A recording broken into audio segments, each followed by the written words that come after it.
கபருக்குள் இருக்கிற வேதனை சாதாரணமானதல்ல.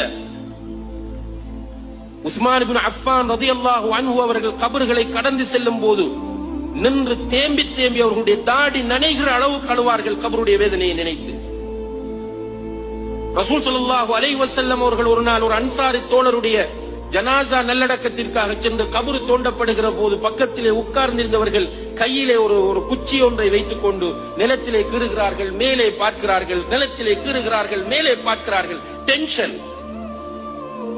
அவர்கள் சொன்னார்கள், இஸ்தஈது மின் அஸாபில் கப்ர், தஅவது மின் அஸாபில் கப்ர்.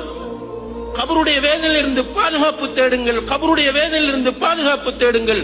அல்லாஹும்ம இன்னி அஊது பிக மின் அஸாபில் கப்ர். யா அல்லாஹ், நான் கபருடைய வேதனையிலிருந்து பாதுகாப்பு தேடுகிறேன் என்று சொன்னார்கள்.